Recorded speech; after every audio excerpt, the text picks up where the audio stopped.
がここにいるうちの本物のスクールスポーツのために行こうぜベイビーバンこの国は気をつけて、現実になることがありますからね。Alright, so we're going to go ahead and continue the long-standing tradition of covering Japanese boxing here on True School Sports. True School Sports, the #1 source for Japanese boxing in America, from an American. Arigatou gozaimasu. Thank you guys for tuning in, and ayete okata. Nice to see everybody again. Now listen, man, we got Trouble in Paradise en route to what will be one of, if not the biggest fight in the history of Japanese boxing. You guys know that Naoya Inoue and Junto Nakatani are on a collision course to fight next year. From what we in the media heard and what we're told at the Inoue Cardenas fight in Las Vegas not too long ago, that there's already plans being made to reserve the Tokyo Dome, I believe, for the date of May 7th of next year. Obviously, there's a lot of things that have to happen before then. Naoya Inoue has to beat Mirza Akhmadaliev. He's got to beat him. He's supposedly going to fight Nick Ball. Then he's going to fight Junto. And Junto, he's got a tough unification fight against a very determined and skillful Ryosuke Nishida. Undefeated guy, don't know how to lose yet. So Junto Nakatani has to teach him how to lose. But if they both take care of that, they will meet next May in the Tokyo Dome, which will obviously be a big event.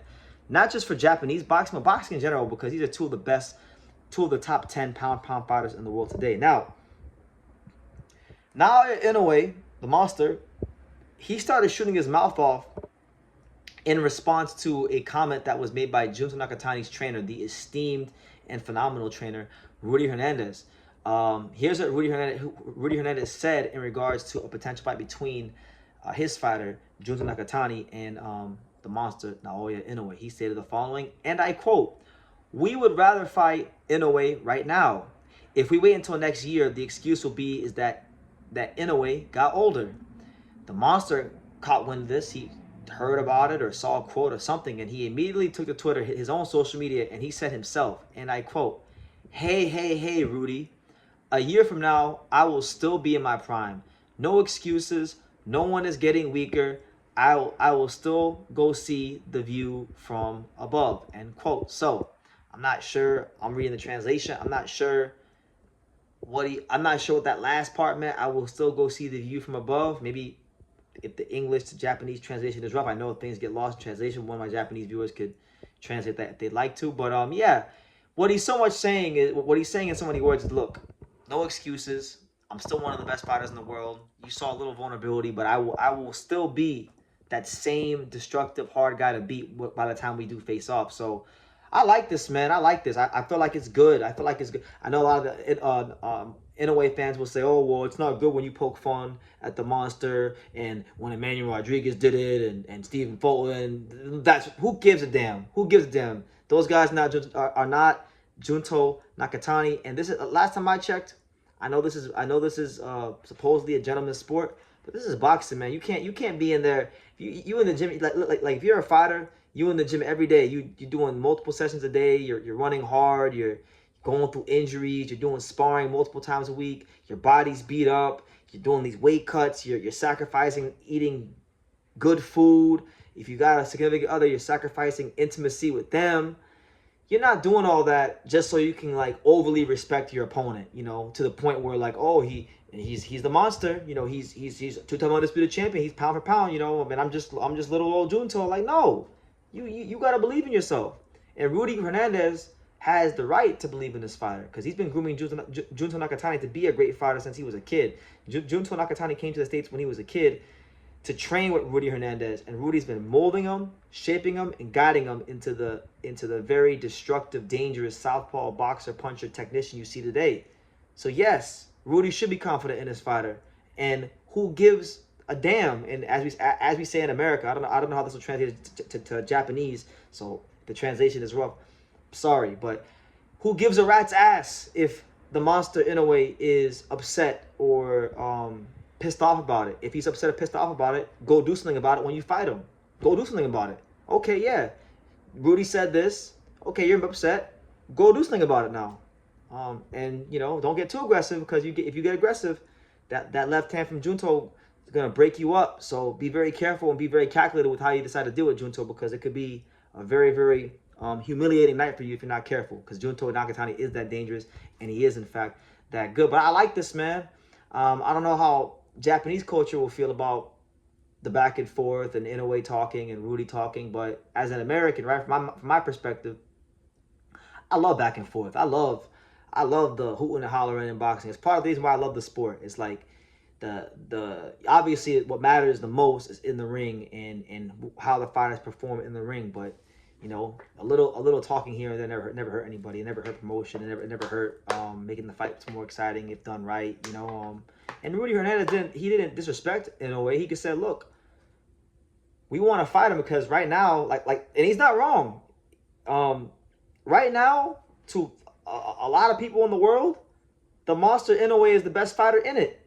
So, of course, right now would be the optimum time to fight Inoue from his perspective. But, you know, he's going to fight Merjan. Merjan can punch. That's a tough fight. You know, he lands a good shot. Maybe Inoue loses. You don't know. Maybe he goes fight Nick Ball featherweight. Nick Ball beat. You don't know what's going to happen. You fight the fights for a reason. Even if the monster is the favorite, you know, even if he wins those fights, it's not guaranteed that the form he is in now will be the form he is in by the time they fight, no matter what he says. Because at the end of the day, they can call him a monster, but he's still a human being. He pisses and he puts his pants on just like you and me. So, yeah, he may work hard, and yes, he has a high level of talent and skill, and we all respect that and his application to the sport. But, you know, Father Time is undefeated, and Father Time will catch up to any and everybody in boxing. So, I like it. I like what Rudy said. I'm glad it pissed Inoue off, and I hope that, you know, Inoue uses that as motivation and fuel to be his best, because, you know, he's going to need to be his best to beat Junto, and vice versa. Junto, I have question marks about Junto. I like him. I think he's capable of being the monster, but he still does not have the, if you compare him to like Naoya Inoue or Ken Shiro, who I think are the number one and number two pound for pound fighters in Japan. I place Ken Shiro above Junto. Those guys have fought way higher competition than Junto.